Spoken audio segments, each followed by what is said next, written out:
The state government has followed the Bushfires Royal Commission recommendation to conduct prescribed burning across 5% of public land each year. But there's growing concern that remote, easy-to-burn areas are being targeted and high-risk, difficult areas ignored. As James Bennett reports, around the town of Marysville, where 34 people died on Black Saturday, there's been no burning at all. On Black Saturday, 9 of Steve Guilfoyle's neighbours died. I said right from the start that I refused to be a victim, and it was my intention to recover with the bush. Well, looking at the bush now, the bush is recovering a lot quicker than I am, to the point where it's getting out of hand. Since 2009, the bush's recovery has been remarkable.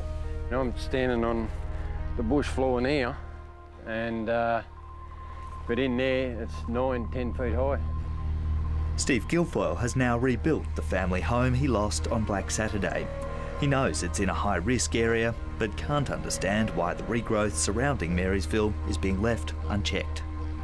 I'm not interested in what they're doing up on the ranges or doing out in the bush. I'm interested in property and lives.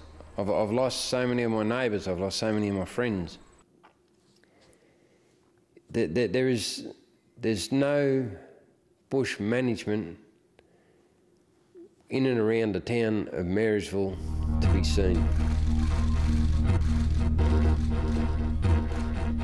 60 supported in full, 5 supported in part, 1 supported in principle. Recommendation 56 from the Bushfire Royal Commission, also Baillieu government policy, was to burn 5% of public land each year. When the next really big fire occurs, people won't ask, did you meet the target? They'll be asking, did you burn in places that reduce the risk to life and property? Professor Mike Clarke was a member of the Royal Commission's expert panel on fuel reduction. Even though the 5% target was based on their work, it wasn't what he and fellow experts, including renowned bushfire scientist Kevin Tolhurst, actually recommended. Professor Mike Clarke says the Commission oversimplified it.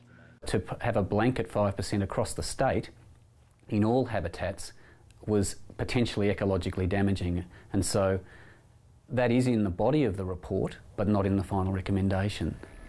Sources within the Department of Sustainability and Environment have told 7:30 Victoria they feel under immense pressure to find burns to meet the target.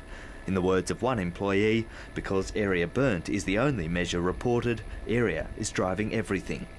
Other staff fear the 5%, almost 400,000 hectares a year by 2014, is impossible for an organisation facing job losses under cuts to the public service. With a large single hectare target across Victoria, it encourages burns in remote areas where you can get that target most easily, safely and cheaply, and it discourages the important burns for public safety, which are the small local burns, which are very expensive, take a lot of time, take a lot of money, take a lot of resources.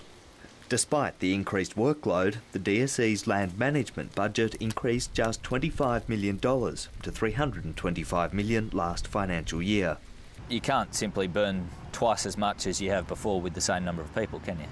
A lot of it's about how we do also approach the task, as in, for example, in the northeast last year, there was a 26,000 hectare burn north of the Dartmouth Dam, which was only burned 20% of the area, but quite lightly. It was all by helicopter, all lighting up ridges, and very little on-ground support needed.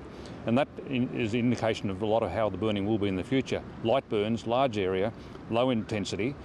DSE Fire Chief Ewan Waller's admission that large area burns are an indication of the future is exactly what many fear.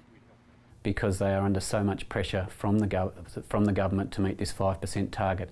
As a consequence, we're getting increases in levels of burning in places that can do ecological damage, and we're not getting the risk reduction close to settlements. That was the emphasis of the Royal Commission. Ewan Waller insists risk reduction is his focus. He says the 165,000 hectares burnt so far this season are evenly split between burns close to towns and larger, more remote ones. But he admits summer's floods mean there's little chance they'll meet this year's 225,000 hectare target. And we're building the program step by step by step. And in the meantime, regardless, we're reducing the risk across Victoria for the Victorian community. In that sense, then, is the 5% target artificial? What the intent is risk reduction, and again, the measure, whether it's 5% or houses protected or whatever it may be, we'll work to that over time. While proposed burns can be brought forward, there's none planned for Marysville's Asset Protection Zone, that is the area immediately surrounding the town, until the 2013-2014 fire season. Residents like Steve Guilfoyle warn just one dry summer will transform the now lush surrounds into a serious risk. The government departments responsible, as in DSE and that, have a duty of care to the residents and their properties within the town precinct. There's been enough people die in Marysville 2009, we don't want any more.